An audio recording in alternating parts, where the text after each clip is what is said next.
So good morning, sir. Good morning, classmates. My report is all about peace treaties and military alliances, the UN and NATO. We have the objectives of promote global peace and security, itaguyod ang kapayapaan at seguridad sa buong mundo. Second is advance sustainable development, manguna sa matatag na pag-unlad at pangangalaga. Third is protect and uphold human rights, protektahan at taguyod ang karapatang pantao. Address environmental challenges, harapin ang mga hamon sa kalikasan at solusyonan ang mga ito. 5 is enhance international justice and accountability. Pahusayin ang pandaigdigang katanungan at pananagutan. 6 is support humanities assistance and emergency relief.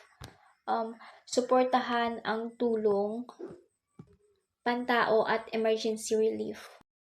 So for introduction, the United Nations or UN, founded in 1945 post-World War II, is headquartered in New York City with 193 member states, including South Sudan.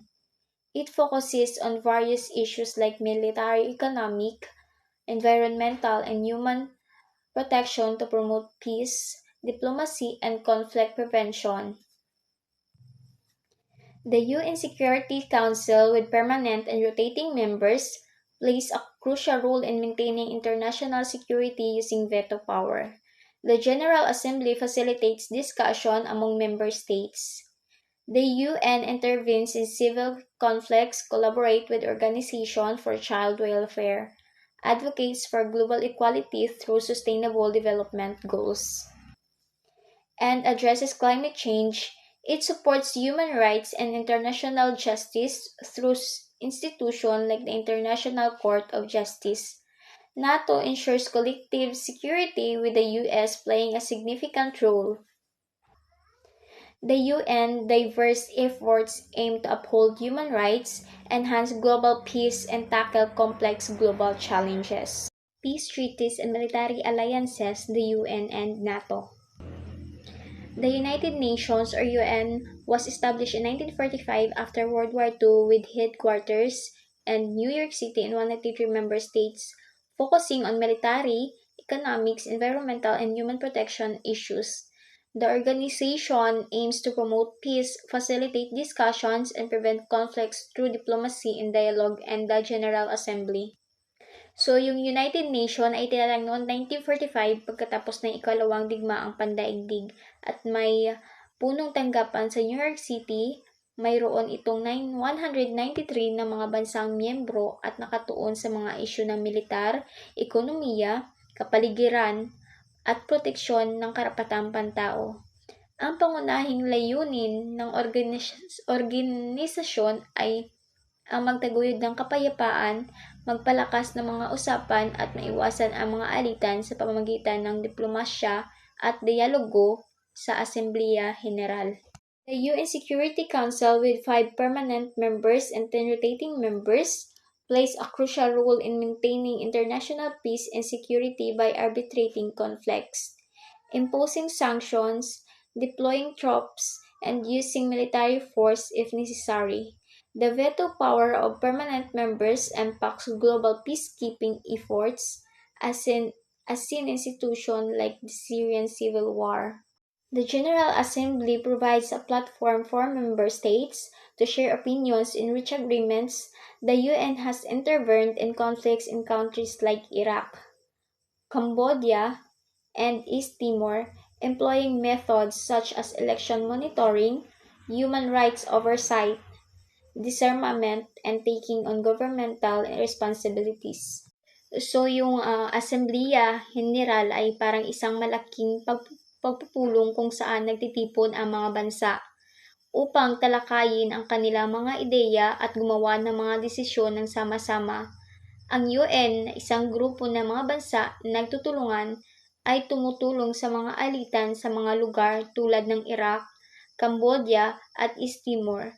Sila ay gumawa ng mga hakbang tulad ng pagtitiyak na ang mga halalan ay pataas, pagprotekta sa karapatan ng mga tao, at pagtatanggal ng mga armas. At kahit pansamantalang pagpapatakbo ng isang pamahalaan, ito ay tumutulong upang magdala ng kapayapaan at kaayusan sa mga bansang ito sa panahon ng mga mahihirap ng pagkakataon. UNICEF, a program under the UN, aims to help children globally through emergency relief, education programs, and fundraising.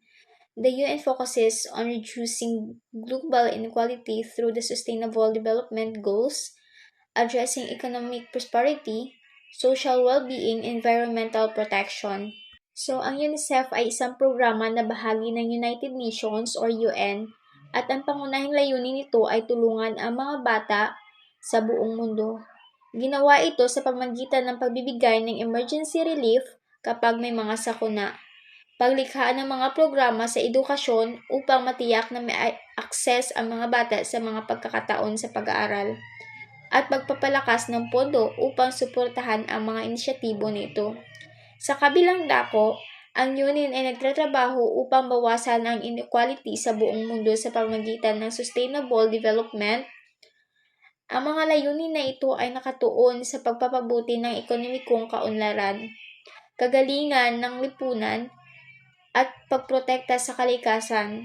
Sa mas simple na paraan, ang UNICEF ay isang tumutulong sa mga bata na nangangailangan habang ang UN ay nagtatrabaho upang gawing mas maganda ang mundo para sa lahat sa pamamagitan ng pagsugpo sa mahalagang issue tulad ng kahirapan, kalusugan at kalikasan. The United Nations Environment Program address environmental issues like pollution and hazardous waste, while the International Court of Justice and the resolves and despite in child war criminals, the UN promotes and protects human rights through various organizations and mechanisms, emphasizing the interdependence of democracy, development, and human rights. So, the United Nations, also known as the UN, is an organization that was established in 1945 after World War II. It is based in New York City and has 193 member countries. The UN focuses on a wide range of issues such as military conflicts, economic development, environmental protection, and ensuring the safety and well-being of people around the world. One of the key parts of the UN is the Security Council, which is made up of both permanent and rotating members.